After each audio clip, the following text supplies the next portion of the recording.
Welcome, everybody. Thank you for joining us for our keynote session. Um, you're going to be hearing some wonderful words from Nicholas Emeigh. I'm saying that right? Yeah. Yeah, all right. So I think about that every time I see your name, and I just have never stopped to ask. It's Amy, you're right. Oh, perfect. Yeah. So Nick is a mental health advocate and a public speaker with 10 years of continuous recovery from mental illness and substance use. He's a survivor of overdose, suicide attempts, and incarceration, and he proudly serves as the community as the president and executive director of Bucks County, PA, and NAMI Bucks County, PA, providing no-cost help, hope, awareness, and opportunities to all of Bucks County residents that are impacted by mental illness and suicide. So it's really awesome that you're able to come out here and make the drive and come speak to us all today. His advocacy extends to individuals in the criminal justice system who need support and guidance from someone who understands and has been there. A lot of us here are peers, so I think we understand the value of that. He also serves on several boards and committees, including the Bucks County Mental Health and Developmental Programs Advisory Board and the Bucks County Treatment Court Advisory Committee and Pennsylvania's Rehabilitation Association Board. So without further ado, I'll let you take it away, Nick. Thank you, Chris. I really want to thank you and Laura Foster for inviting me here today. And it was a really nice ride from Bucks County. I'm in Lower Bucks County, so it's about an hour and like 40 minutes ish. And on the way here, I got great gas mileage. The scenery was beautiful, and so I'm starting off with a great day. Also, I just bought this blazer. And I wanted something special for this event. It means a lot to me to be here. And I will tell you, the only thing standard about me apparently is I can fit into a blazer off the shelf. My arms are like a standard length, but that is the only standard thing about me, as you'll learn today. Everything else is neurospicy and all that good stuff. So we love that. So as you can see up there, I also dress up as a mental health superhero called NAMI Man. And as NAMI Man, I get to do lots of amazing things that I'll tell you about. And, you know, today, as Chris said, I serve on all those boards, and I'm the executive director of NAMI Bucks County. But it didn't start out that way. So this presentation is going to be a two-part situation. So first, I'm going to tell you a bit of my story and how I got to where I am today.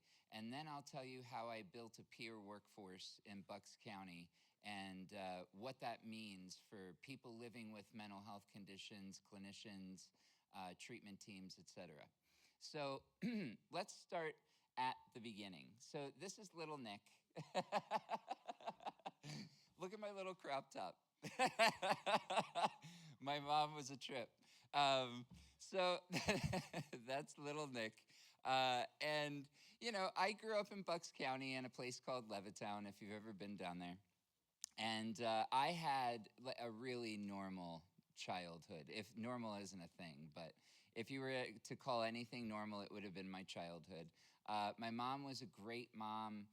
She made holidays amazing and everything like that. And I was a fairly, you know, standard kid, nothing wild.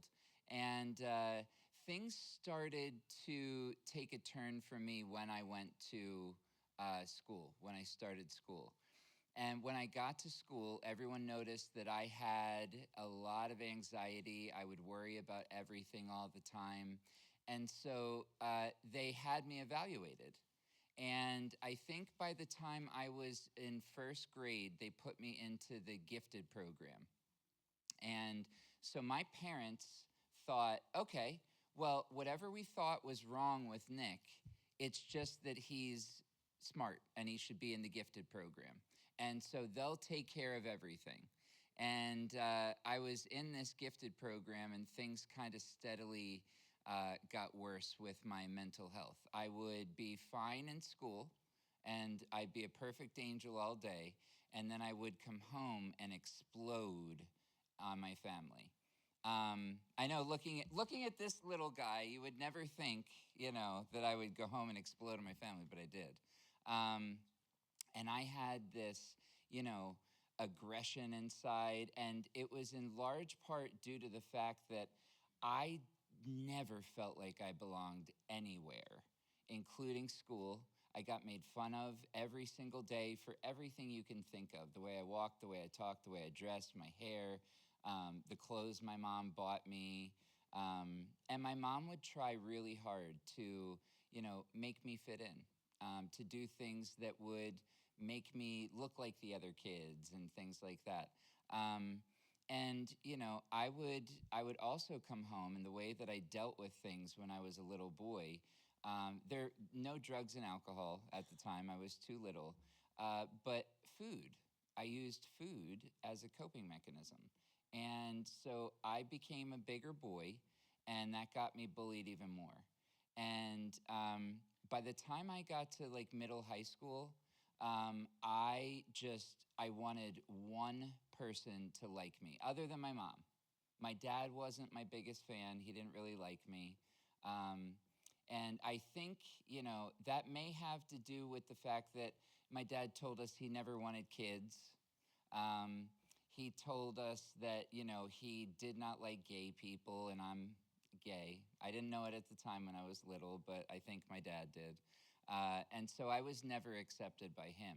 But I was also never really accepted by anybody else either, except my mom. She was my best friend. So I would come home, she would make me food, and I would use that as a coping mechanism. I started to hide food. And in my family, we did not talk about feelings, emotions, or anything like that, let alone mental health. So all I really knew of mental health when I was around this age was that I had an Uncle Larry who we called our junkie uncle. And he would come to our, family gatherings for Christmas and everything like that. And I remember my grandfather on several occasions having to put him fully clothed into a cold shower to sober him up. What we never discussed with my Uncle Larry was that he had schizophrenia. Never. I did not know that until I was a full adult. Had no clue. And so that's kind of how my family dealt with mental health. If you had a problem, you go outside and cry. If you need to cry, my dad frequently would say, as I'm sure a lot of you have heard, I will give you something to cry about. So, the abuse didn't start, though, until I was in high school. My dad, who you could see them here. Look at my in sync hair, by the way. That's me in the middle, in case you couldn't tell. um, but that's my dad, and that's my mom. So my dad, I don't know what was up with him. My sister and my brother and I think that my dad might have also struggled with a mental health condition, but just never talked about it. But he was so against me and everything I did. My brother and sister, not so much, but me, absolutely. So on a regular basis, my dad would take things out on me physically. Um, and I never fought back. Um, uh, I guess maybe I should have, but um, I just was trying to get through it. And if I get emotional, sorry. Also not sorry, because that's healthy, and that's how I keep myself from having a heart attack and stuff like that. If you have to cry, let it out. So my dad started taking things out on me in high school.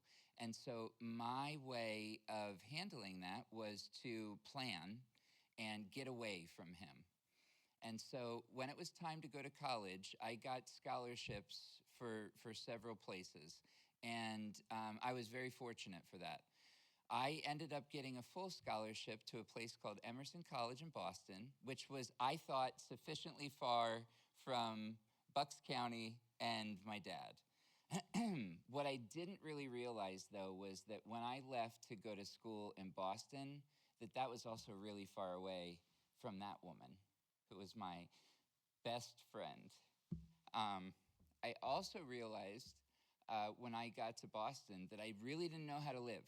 I did not know how to take care of myself. I didn't really know how to do laundry, which is a cliche, but I still kind of don't know how to do laundry. But hey, we're getting there. And I do not iron ever. Sorry about it. But so I was in Boston and I realized my best friend is not here. I'm far away from my dad who abused me, but my mom, I need my mom. So I handled it the best I could, and the best I could meant that I would go and try to, socialize and go out with friends and go to parties and things like that. Immediately, everybody noticed, just like they did when I was younger, that I had some pretty severe anxiety. I had a lot of depression that goes along with that as well. And then I started to, in college, have moments where I was really paranoid. I was not staying or grounded in any kind of reality. And I also still had that eating disorder. So I wasn't nourishing my body, I wasn't sleeping. And so by the time I went to the wellness center, I was physically and mentally sick. And so the wellness center didn't really do anything. But I called my parents, and my mom sent my dad from Levittown in Bucks County up to Boston. He drove to pick me up. He was not happy about it, as you can imagine.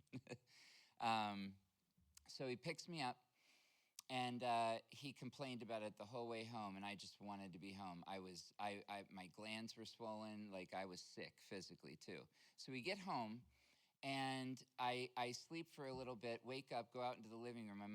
My mom is sitting there, and for the very first time in my life, I said out loud, "I don't want to be here anymore, and I don't know how you guys do it. I don't know how you're an adult and you just pay bills and like know how to do all this stuff. And, I'm not a stupid guy, but, I did not see myself as, a full adult like my mom and dad were. And I did not know how to get there. And I was also experiencing some hallucinations, some paranoia, lots of anxiety, and a bunch of depression. And so I told my mom, I said, "I do not want to be here anymore." And my mom put her head in her hands and she like scream cried. And I thought, oh boy, well, I probably shouldn't be saying this if that's my mom's reaction to that. But what did happen, aside from my mouth getting dry, because I'm nervous, and I'm always nervous when things mean a lot to me, by the way. This means a lot to me. So let me sip my water. What did happen was that I went to the family doctor, and the family doctor put me on an antidepressant and what's considered to be an addictive anti-anxiety medication. And so what I did was I took a couple of the antidepressants and realized, wow, these don't do anything. These don't do anything. I still feel depressed. I still feel anxious. No one ever explained to me how you should take medicine or what it does or how long it takes. I was, 18 at the time? And, I had a doctor that just gave me these two prescriptions and said, "Here you go, have fun." What she actually said was, "This medication will get you up and out of bed. This medication will get you out the door." And neither of them did either of those things. So I was kind of like still hanging on. And so I finished the medications and then I never went back. And I continued on like that. And in my mind, if my mom had the reaction that she did when I told her that I didn't want to be here anymore, and no one told me that I needed to, consistently go to the doctor, find a psychiatrist, a therapist, everything like that, and keep on taking these mental health meds. If no one says that to you ever, how do you know? And I didn't. So, what do you think happened? Well, I kept getting sick. So, I went back to college. Hanging on by my toenails, I got through and I graduated.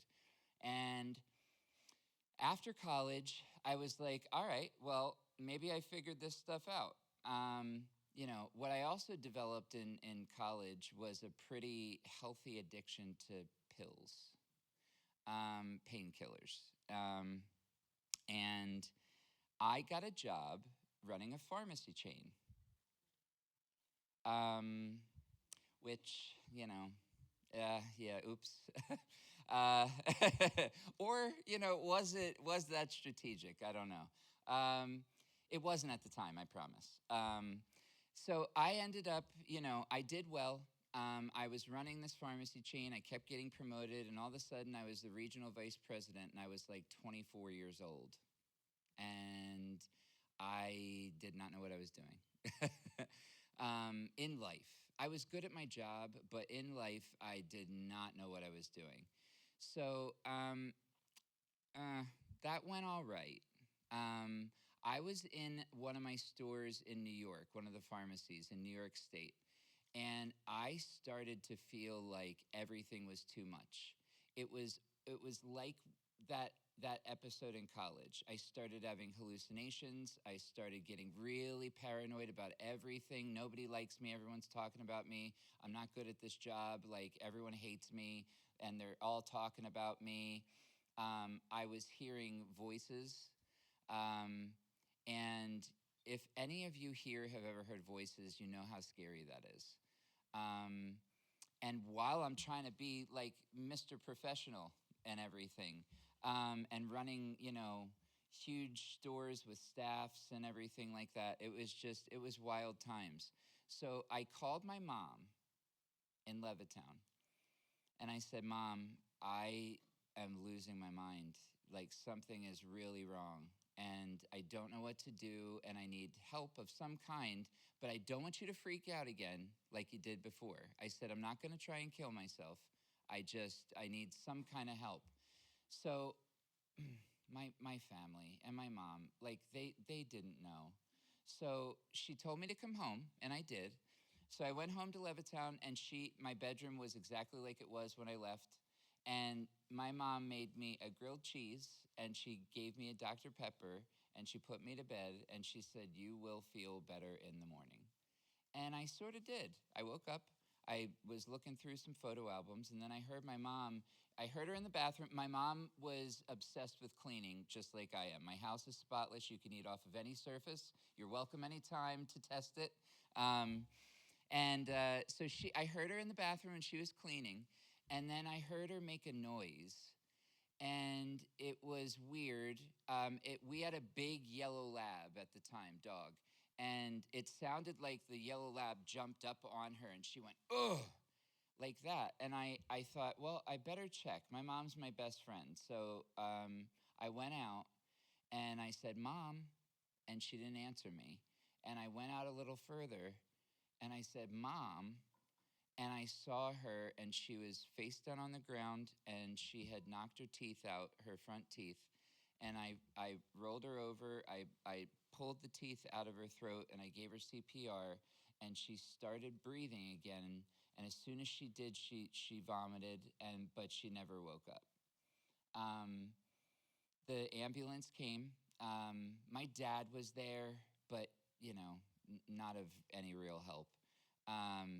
Including, as you know, emotionally. And they kept asking us these questions like, how old is your mom? What year was she born? And in that kind of a situation, I had no clue about anything except this is my mommy and something's wrong. So they worked on her in the ambulance for quite a while. They took her to the local hospital, which was Lower Bucks Hospital. And we saw her in the room, and she was not there, but she was just throwing up and throwing up. And I'm like, is this a stroke? Like, what is this?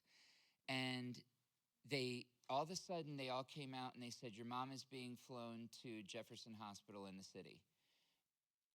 flown where? What? A helicopter. Okay. Well, what do we do? So thank goodness my friend Sarah was there, and she drove us all down to the city, to Jefferson. And when we got there, they took us in this scary little room, and they told us that, your mom had a brain aneurysm.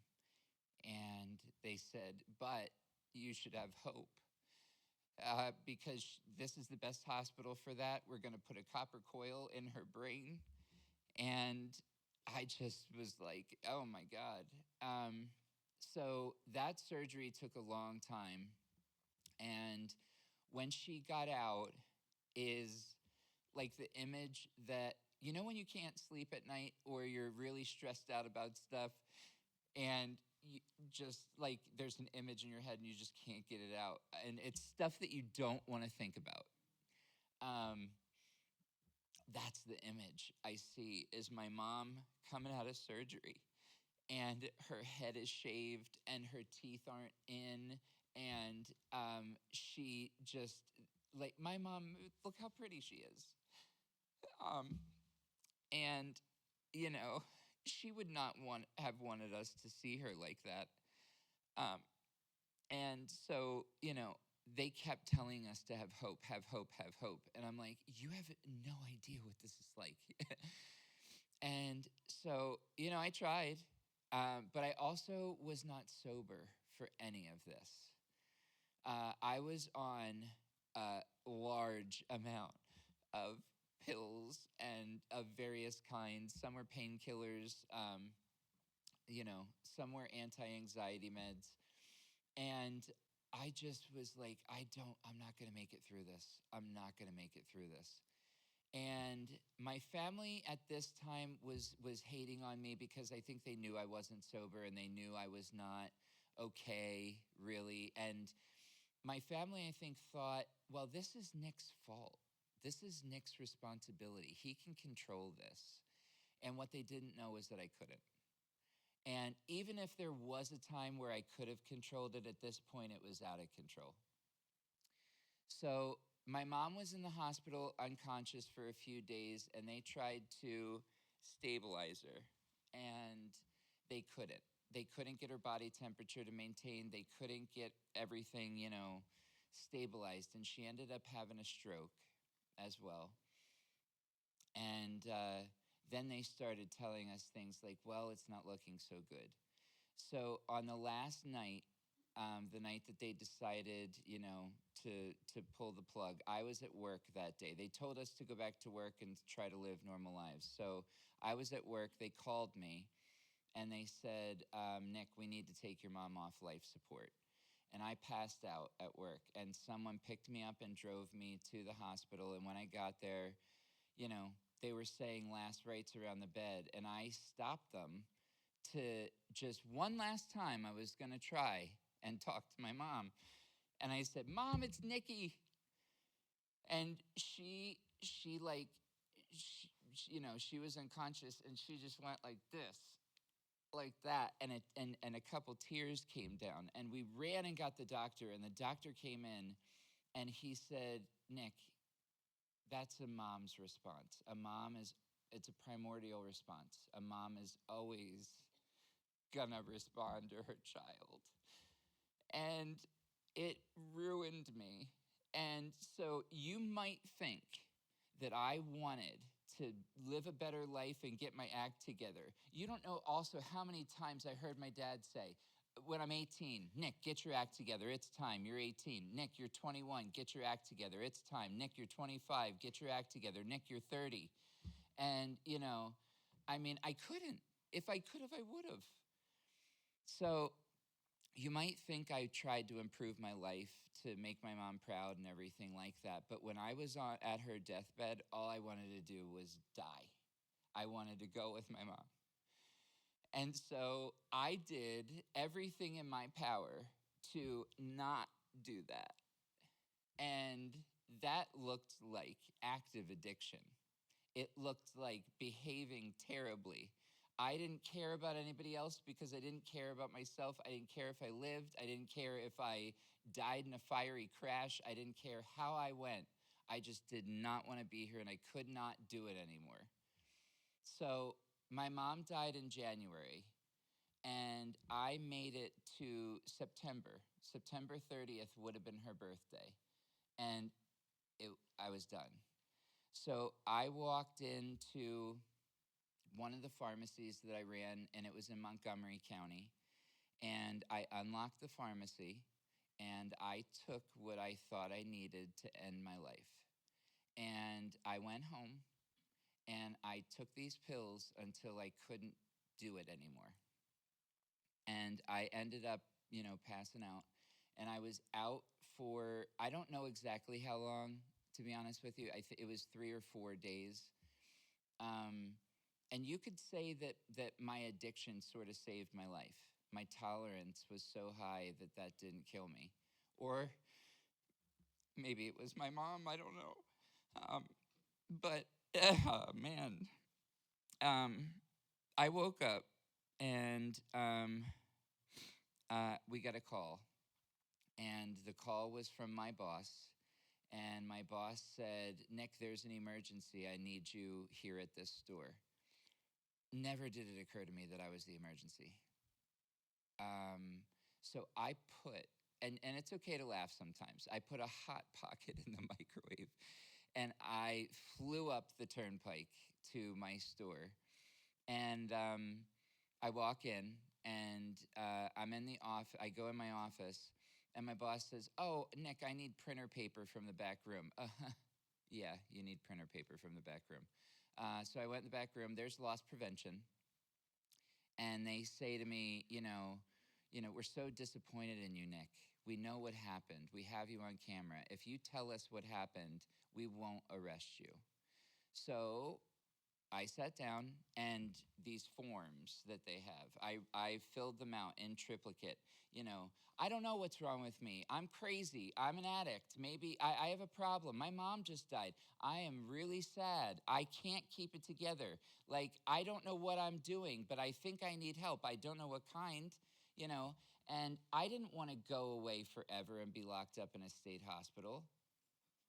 So, but, was that better than jail? I didn't get the opportunity to find out. Before I got arrested, my boss's boss came in to once again tell me how disappointed they were in me. Not to ask how I was, not to say, oh my God, Nick, you've been through so much. Like, how can we help you through this? What can we do? Mm-mm. None of that. So the handcuffs came out and I got arrested in front of my whole staff. And they took me out, and on the way out, they said, this is not what you want your life to be. No kidding.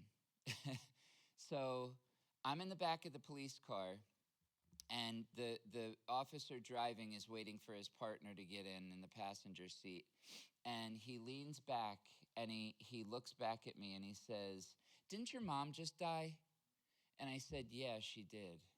And I thought maybe this is someone who's going to finally have some kind of empathy. He goes, oh, yeah, you think she'd be proud of you? And I was like, you know what? Mind if I curse for a second? You're an asshole. That's why I'm so involved in advocacy today. That one little tidbit propelled me into advocacy. But not until I got through jail. I was in jail for a while. I was remanded to treatment, and I went to it was more of a rehab. It was up in Waverly, Pennsylvania, and I was in a program with all doctors and nurses, and it was called the Caduceus program. And I was in groups and treatment with people who were talking about taking needles out of their patients' arms and putting them into themselves and everything. So again, in this place, I did not feel like I belonged. And, it wasn't until someone in that program called taking painkillers like yuppie heroin or something like that, that it kind of it started to sink in. But I got through that program, and in that program, I was fired from my job. I lost my health insurance. And so, when I got out, I literally had nothing. I had nothing at all. I also had nowhere to live. My dad did not want me back at that house. I didn't have like an apartment or anything. So the only place that I was allowed to go was a recovery house where I also felt like I didn't belong. And so the first thing I did was to try and get a job. I stopped medication and therapy because, I still didn't know what that was for. All I knew was that the first time I tried to take mental health meds, they didn't work. So I got a job. I got out of therapy. I stopped taking my meds. I got out of the recovery house and I was working. What do you think happened? I got sick and I relapsed. Yep. And I mean, it's no surprise now, but we all know. We all know, Back then I didn't. So I got sick again. I was outside talking to the bushes. I was hearing voices. I was nowhere close to this reality that we're in now. My dad ended up screaming and yelling at me and calling the cops on me. The cops came. They all told me to go to bed. Go to bed, Nick. Go to bed. I couldn't. So I ended up in the hospital where I was diagnosed that time with bipolar disorder and put on medication. And I was all right for a bit. I stopped drinking. I wasn't doing pills. I was sober for the first time. I was taking my meds as prescribed. And then I had another episode. And I thought, you know what? None of this stuff works. So I stopped doing it again. I ended up in the hospital again. And that time they put me on disability. And it's difficult to get disability. So it took a while. And I was living at home with my dad. My dad was continuing to abuse me, did not understand mental health. Like if I loaded the dishwasher wrong, I got woken up out of a sleep and punched in the face. I woke up so many times I can't tell you in little pools of blood, waiting for, we have public transport in Bucks County called BCT that takes you to your appointments and everything like that. And I would wake up in blood and have to clean myself off before I went on the BCT bus to go to my partial hospital program. And that was wild. And I don't know how I made it through. I mean, it just, I just made it somehow. And I didn't really have any hope to propel me. But then, one day, I woke up in the morning. My dad was a chef and he owned restaurants. And one day he didn't go to work. And one of the cooks came to the house to check on my dad.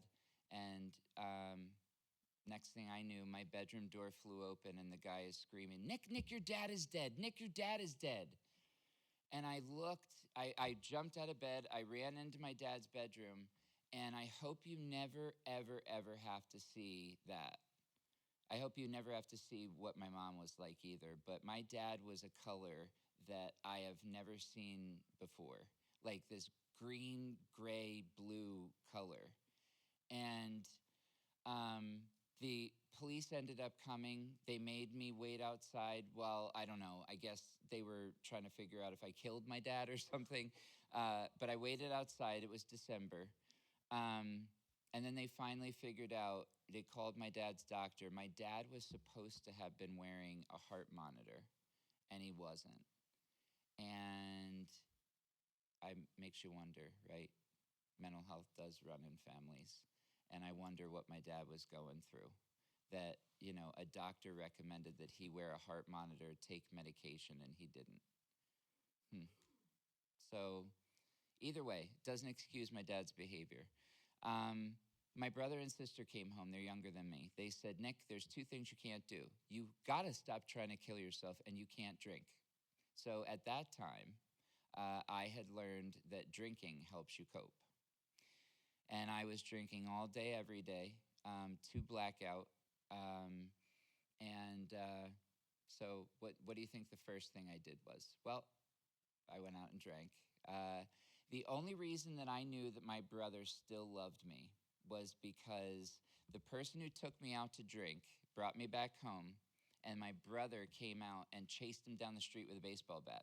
So that's how I knew my brother still loved me, even though he didn't act like it. And my sister got in my face because what I was doing, I had a bottle of pills that I saved for this kind of an occasion, and I was gonna kill myself. She got in my face. She said, Nick, are you trying to kill yourself? Which is absolutely what you should do. And I said, yes, Jessica, I am. I'm a burden on this family. There is nothing good that's going to come out of me. And like, you're going to have to take care of me for the rest of my life because there's something wrong with me that's not wrong with anybody else. And no one's going to figure it out. There's no meds that work for me. There's no therapist that can handle me. And so here we are. So if you don't want me to die, then you're going to have to take care of me. And she said, I don't mind. And that was one of the most loving things anyone has ever said to me. So I ended up in the hospital again. She said, pack a bag, you know where we're going. And in that hospital stay, which was about 11 years ago now, it'll be 11 years in December. I'm 11 years clean and sober. I'm 11 years suicide attempt free, self-harm free, and I haven't been hospitalized in those 11 years. Thank you. It was a road. It was a journey. But in that hospital stay, I was in there with people who I knew probably didn't have the wherewithal to get out and tell their story and make a difference and advocate for change so that no one else had to go through the stuff that we went through, you know? And, I got out. I was in another partial hospital program, and a friend of mine in that program said, hey, you should tell your story for NAMI. And I was like, what the hell is a NAMI? And like, what, why would I want to get up on a stage in front of people and talk about the stuff that I am so ashamed of? And she said, well, you don't have to do it. Just think about it. So at the time, I was living in a recovery house because my dad was 55 when he died. My mom was 55 when she died. And they were 10 years apart, in case you're trying to do the math and it's not mathing. They were 10 years apart. And my dad didn't plan to die. So we had nothing. So I lived in a recovery house because I was homeless upon getting out of treatment. And in that recovery house, I said no at first to working at NAMI, but I went home that night. And there was a gentleman who lived across the hall from me in the recovery house. He had schizophrenia. He couldn't get his meds. He got heroin and killed himself in the bathroom. Another guy in my recovery house was younger, overdosed upstairs. Another guy in my recovery house killed himself in the woods down the street because he was facing criminal charges. And then I realized, and I called NAMI, and I said, I'm ready to do this. So this presentation is for those three guys. But I started working at NAMI, and the first thing I did was tell my story in schools. We go to all the schools in Bucks County, K to 12, and then we're in all the colleges. And the first presentation I did, a little girl ran up and hugged me, and I knew I was doing the right thing. And that motivated me to do more. And so I got sober in AA, and I came to the people at NAMI, and I said, why do we not have mental health groups? Why are there not like mentors and coaches and things like on the drug and alcohol side? And she said, because of money and because everything is separate. Everything in drug and alcohol world is drug and alcohol world. Everything in mental health world is in mental health world. And I'm both. So I made it both.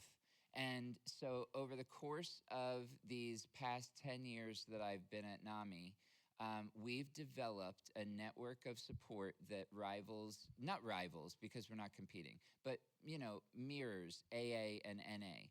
So you can find a support group anywhere in Bucks County, just like you can AA and NA. And I am super proud of that. I should go through some of these pictures. Early in recovery, as I was working at NAMI and starting out, this is my sister's wedding. She wasn't going to invite me to the wedding. but she did. So I was bigger at the time. I lost some weight. But that's me at my sister's wedding giving a speech. That's a monumental moment for me. I didn't think that I had any really family ties left. And being at my sister's wedding and giving a speech was awesome. I have gotten to do some really awesome things.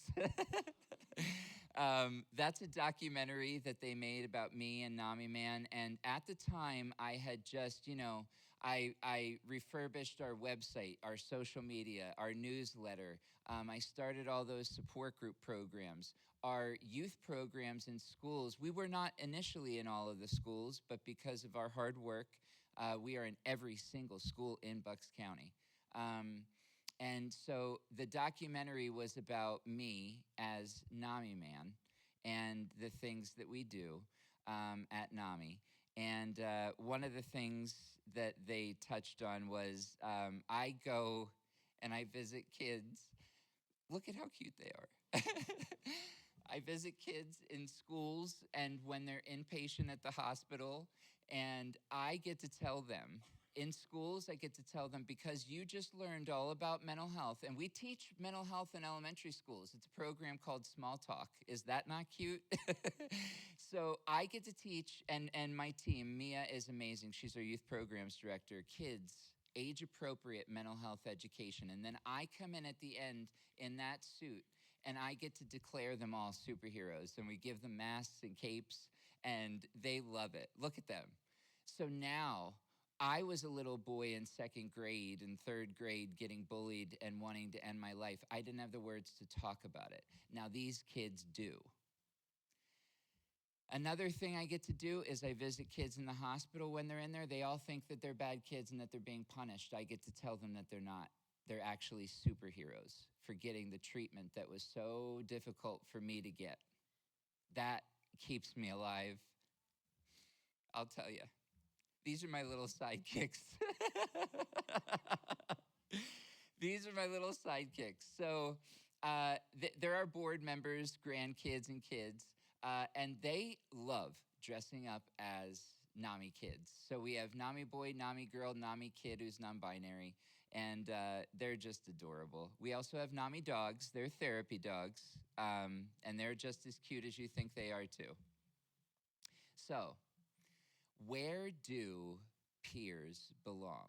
So I'm a peer, and I was trained to be a certified peer specialist. I was trained in all of the NAMI programs. I didn't start off as the executive director, but today I am the executive director. I'm very honored to be the executive director of NAMI. But where do peers belong, and what can peers do? First of all, we're capable of everything that everyone else is capable of with modifications. So, and accommodations. So there are things that I need that other executive directors don't need, and that's okay. And I ask for them when I need them, and there is no shame in that. I have bad days. I clearly cry when I need to. I have days where I am still paranoid. I have days where I still hear voices. But today, I take a medication called Clozaril. Usually don't name the medications that I'm taking because not all medications work the same for everyone, but that is one that saved my life. And it's pretty rarely prescribed. And so I just wanted to bring awareness to that for my schizoaffective disorder. I told you initially I was diagnosed with bipolar disorder. Today, it's upgraded to schizoaffective disorder. But I do all that I do with schizoaffective disorder and taking care of myself. So we belong in schools. So peer support in schools, I can't tell you how many lives that we've saved because we don't always get a thank you, you saved my life, but it's significant. The amount of kids in schools who benefit from our peer support is amazing. It's awesome that they let us do it. It's not in every single school in Bucks County, but it's in several. My alma mater, Harry S. Truman High School, we have a club in there. So peer support in schools looks like clubs, groups. individual peer supporters for kids who are really struggling. And we help people navigate a really complicated system. Also, if you're living with mental health condition in this audience, I am I'm not even going to ask you to raise your hand and tell me that you've been through this, but mistrust and distrust of this mental health system is rampant because of how people like me and us are handled. There's a lot of distrust. Peer support specialists and peer supporters foster trust in the system where there wasn't any. So we help bridge the gap between providers and individuals living with mental health conditions. We explain things in ways that providers and professionals wouldn't normally think of. And by the way, peer specialists and peer supporters are mental health professionals. Yes, we are. Jails. What is the largest treatment facility in any community? The jail or the prison. That is awful, and I don't want it to be that way. My way of helping this situation is we do weekly support groups in our local jail in Bucks County, and we identify people who do not belong there. And what we do is we tell them, first of all, for this next hour and a half, you are not a number, you are not your last name, you are a human being who is worth our love, care, affection, empathy, and support.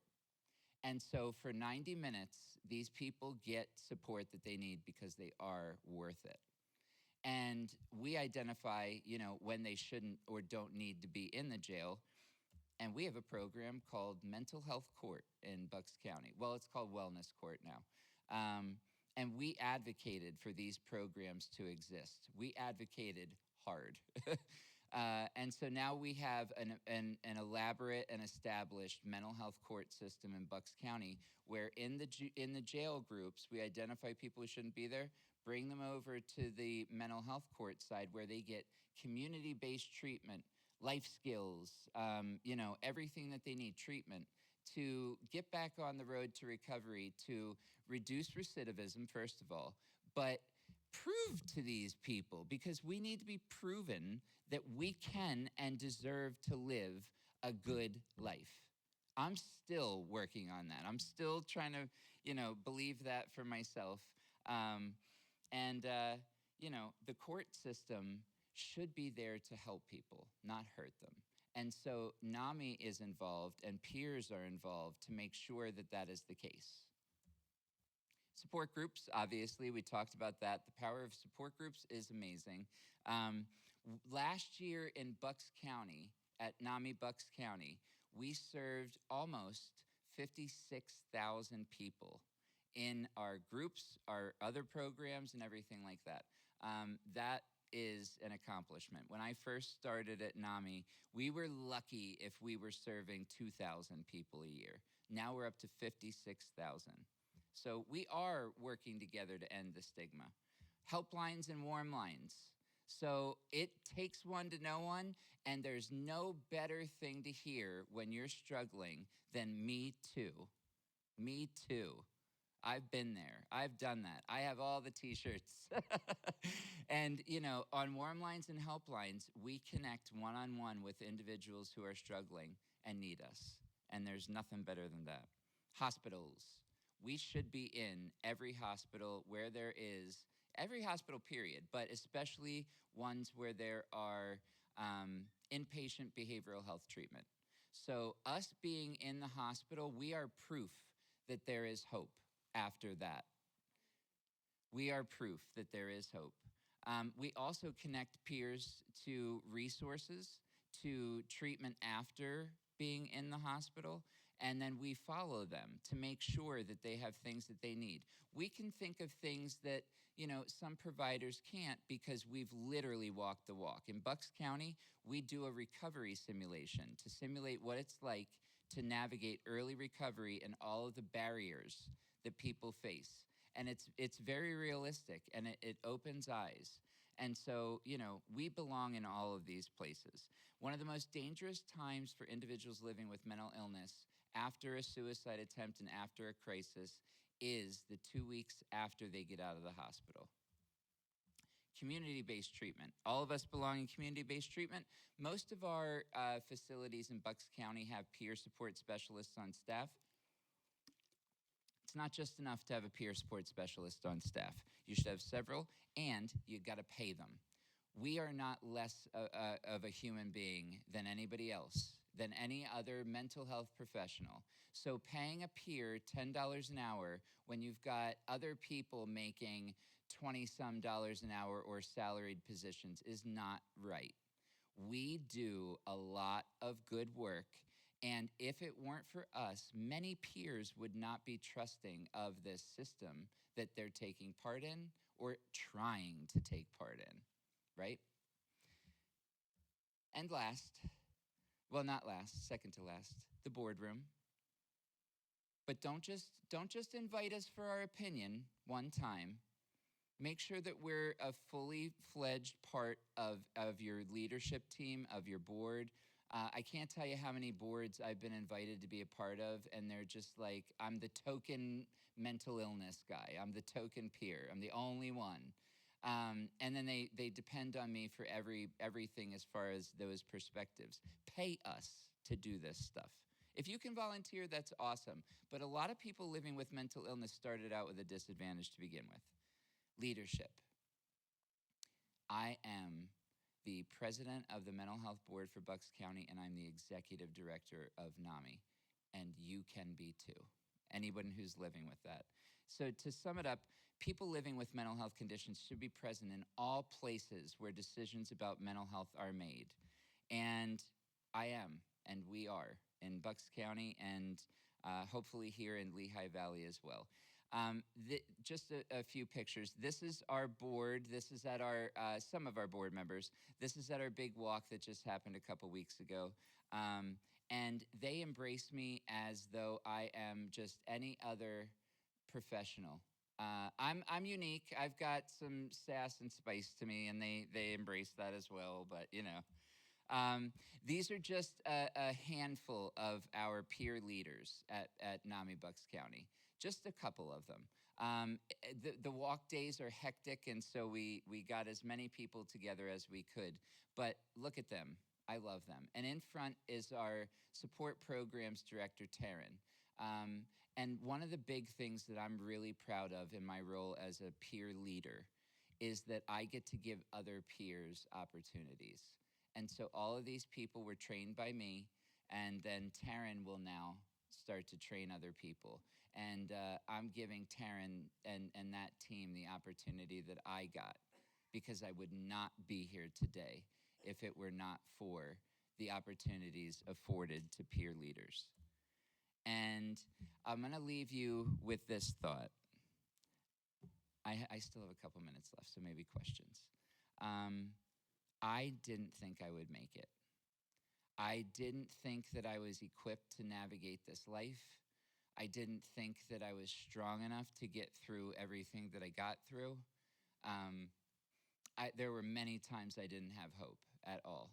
So today, I am the supplier of hope for lots of people, and I train other people to be too. And no one deserves to walk the path of recovery alone, whether it's substance use, whether it's pure mental illness, whether it is a life challenge that becomes sort of a mental health condition that you have to deal with, grief, loss. Nobody ever should have to walk that alone. I ended up figuring out a lot of it by myself, and so now I get to share that with other people. But a lot of people won't make it, and that's not acceptable. And the main reason, and what all of us are living with, underlying substance use, underlying mental illness, is trauma. And so I went through quite a bit of it. I've experienced a lot of it. There are some people probably right here today who are thinking, wow, I've been through a lot more than this guy, and he gets this fun podium and a laptop and dresses up in a superhero outfit. But at NAMI, one of the tenets is that we don't judge anyone else's pain as less than our own. And that's one of our principles of support in our support groups. And so I would never judge your pain as any less than mine. I hope you wouldn't judge mine as any less than yours, because trauma and addiction ran in my family until they ran into NAMI Man.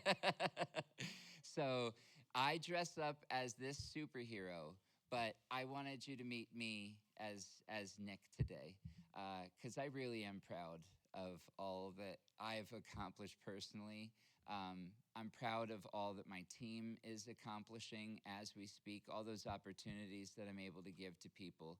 And I hope today that I've inspired you just a little bit to maybe become a peer leader, or to empower someone else to become a peer leader, because peers bridge the gaps in the mental health system, and we are the future of mental health. So I just want to thank you for having me today, and I'll be here for any questions that you have. Does anyone have a question they'd like to ask Nick?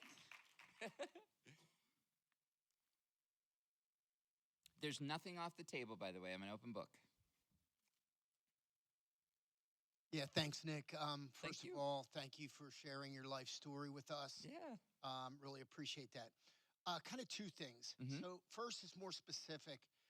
What advice would you give a mental health professional that was intervening earlier in your story, Mhm. especially with the psychotic symptoms? Yeah. The advice I would give is to just literally listen. Listen to me. I mean, it's not just standard. Sometimes mental health conditions are as different as the person who's experiencing it.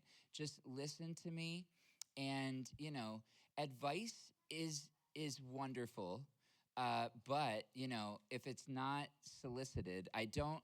Like, a lot of the things I heard in early recovery is, you've got to lose weight. You've got to stop eating like you do. You've got to stop doing this. You have to stop doing that. You've got to stop this. And, I didn't know what was going to be left of me if I stopped everything that I was doing. But also just a little bit of education. Like, instead of advice, education. So these pills that I'm giving you, you're a teenager. Like, this is how you use them. This is why it's important to use them this way. It's also important to get a therapist. This is why. Just some education. I'm not a stupid guy, but, I did not know what I was doing. And so those initial medications I got, I took what was in the bottle, and then I threw the bottles away, and I didn't think about getting more. It never occurred to me that was recovery is a lifelong process, So listen and education instead of advice at first. And maybe, if it's not too much to ask, some empathy. Great, thanks. Mm-hmm. And we teach that with all the police departments, all the systems in Lehigh County. Good. Second question has to do with, we want more peers involved in all the things that we're trying to do. Mm-hmm. Is there some better network going on with peers to get more peers involved in not only forensics, but in all of the particular things that you cited? Yeah, you can rely on NAMI, first of all.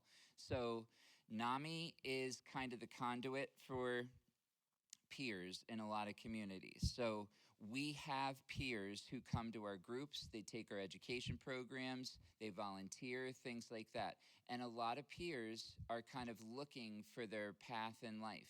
And so in Bucks County, NAMI works with the Department of Behavioral Health and Developmental Programs, who that department sponsors and pays for trainings every year for certified peer specialists. It's a week-long course, and then you go for your license, and it's supplied by the county. We don't have to pay for anything. You have to apply. You have to, qualify for the program. And then the county puts you through this training program and help. Together with NAMI, we help peers find jobs. So I steal a lot of them for NAMI because I put peers everywhere that I can. I would rather have a certified peer specialist than oftentimes someone who went and got their master's degree in mental health. So we work together to kind of have a constant stream of people who are, new to recovery, entering into, being stable and everything like that. They get trained to be a certified peer specialist or a certified recovery specialist. And then they go out into the workforce and we support them. So, it's great to have a full-time job when you've got something like schizoaffective disorder, but without the proper support for that individual also, you're just setting them up to fail. So it's a system that you have to develop, and we did it together with the county. But it's a robust system, and there's protocols in place for how it works. So, and we have graduations every year. And then every year we have new peers coming to work for NAMI. As long as I get more funding, which, by the way, funding is an issue. You need funding.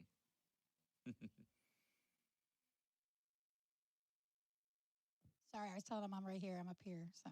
Yeah, for peers. Does anyone have a question for Nick? Yep.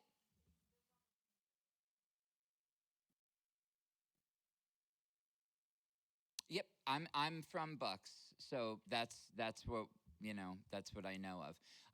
The question was, are those opportunities also available in Northampton and Lehigh? Yes, they are. Yes, they are. Yep. NAMI Lehigh Valley is actually upstairs, and they recruit all the time. Yep. Yep.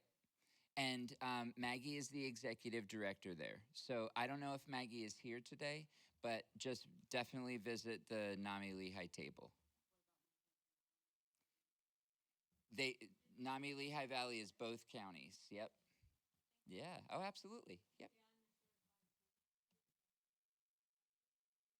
Uh-huh. As long as that works for you. Yeah. You're all close here. That's awesome. And thank you for all that you do. Peers are really important. Thank you.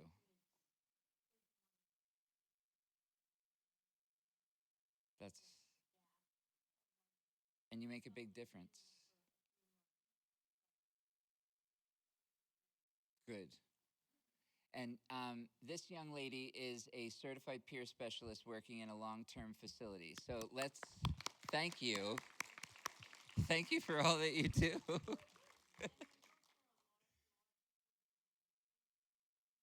Oh, Komar, yeah. That's awesome.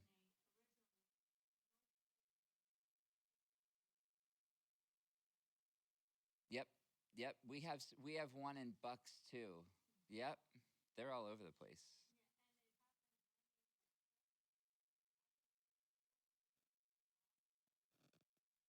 Uh-huh. Oh, okay. That's awesome. And does it help you? It helps me too. Let's give a round of applause for Nick and thank him for his services. Thank you. I appreciate all of you.